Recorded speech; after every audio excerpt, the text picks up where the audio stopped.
पंढरपूर कॉरिडॉरबाबत मुख्यमंत्र्यांनी वास्तव जाणून घ्यावा आणि त्यानंतर बैठक घेऊन मार्ग काढावा अशी मागणी पंढरपूर तीर्थक्षेत्र बचाव समितीने केली आहे.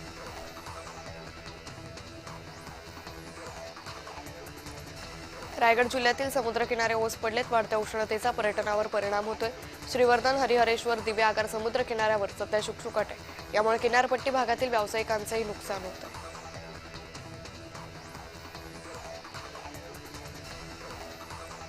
गोंदियात 1 मे पासून प्रत्यक्ष मका खरेदीला सुरुवात होणार आहे. जिल्हा पणन अधिकारी विवेक इंगळे यांनी माहिती दिली. यातून मका उत्पादक शेतकऱ्यांना दिलासा मिळणार आहे.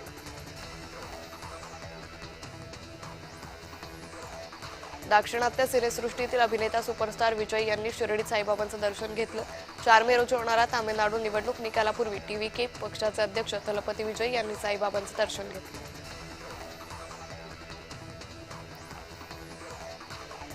जळगावमध्ये महावितरणच्या कारभारावर नागरिकांनी नाराजी व्यक्त केली आहे. वारंवार वीज पुरवठा खंडित होत असल्यानं न्यायालयात जाण्याचा इशारा नागरिकांनी दिलाय.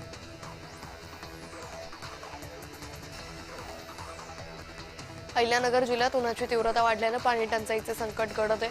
सध्या 25 गावं 125 वस्त्यांवर 20 टँकर्सनी पाणी पुरवठा केला जातोय.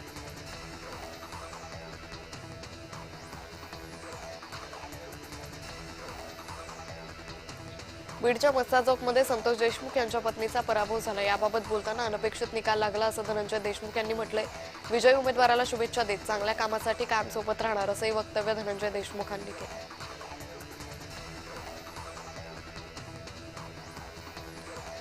महाराष्ट्र राज्य सेवा हक्क आयोगाकडून अकोल्याचे पोलीस अधीक्षक अर्जित चांडक यांना विशेष पुरस्कारानं सन्मानित करण्यात आलं. अकोला पोलीस दलाच्या प्रोजेक्ट रक्षा या उपक्रमाची दखल घेत राज्याचे मुख्य सचिव राजेश अग्रवाल यांच्या हस्ते चांडक यांना सन्मानित करण्यात आलं.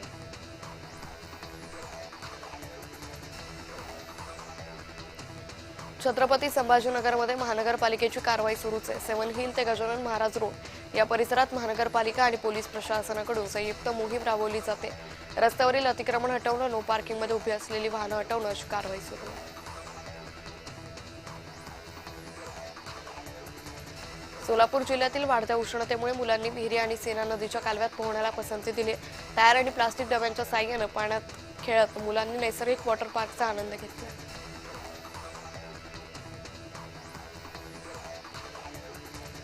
जळगावच्या धरणगाव तालुक्यातील वराड खुर्दजवळ भरधाव क्रुझरनं ट्रकला धडक दिली. अपघातात नववधूसह 3घांचा मृत्यू झालाय. 6 जण गंभीर जखमी आहेत.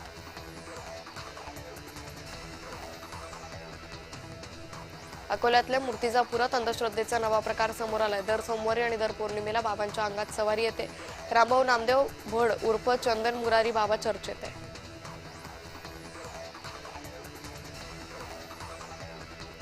मस्सा चौक सरपंच पदाच्या निवडणुकीत अश्विनी देशमुखांचा पराभव झालाय. दिवंगत संतोष देशमुखांच्या पत्नीच्या पराभवानं पंचक्रोशीला आश्चर्याचा धक्का बसलाय. स्वरूपानंद देशमुखांचा तब्बल 92 मतांनी विजय झालाय.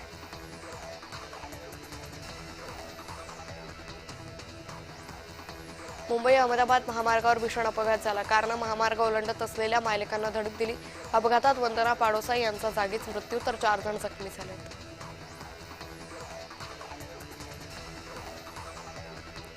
गोंदियातील वैनगंगा नदी पात्रातील पाण्याची पातळी खालावली आहे. वैनगंगा नदी पात्रातून 22,000 घरांना पाणी पुरवलं जातं. पाणी समस्या सोडवण्यासाठी महाराष्ट्र जीवन प्राधिकरणानं पुढाकार घेतलाय.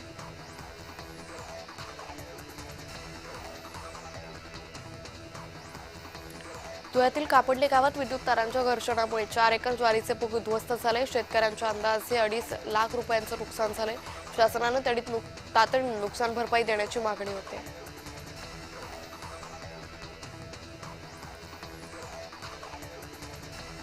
वाशिममध्ये खतांच्या बेकायदेशीर विक्रीवर जिल्हास्तरीय भरारी पथकाकडून कारवाई करण्यात आली. या प्रकरणी 4 जणांविरुद्ध गुन्हा दाखल करण्यात आला.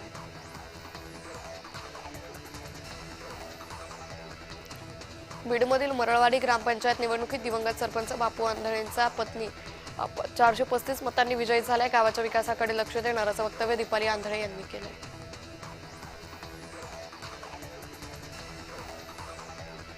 धुळ्याहून भुसावळ जाणाऱ्या बसचा भीषण अपघात झाला. अपघातात 50 ते 60 प्रवासी थोडक्यात बचावले. बसचे ब्रेक फेल झाल्यामुळे बस अनियंत्रित झाल्याची प्रवाशांची माहिती आहे.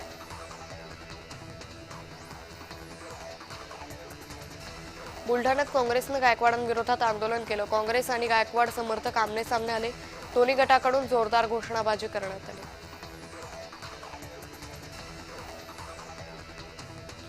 रत्नागिरी जिल्ह्यातील मौजे नाचणे इथं केंद्रीय विद्यालयाला मोफत जमीन देण्यात आली आहे। महसूल मंत्री चंद्रशेखर बावनकुळे यांनी हा निर्णय घेतलाय।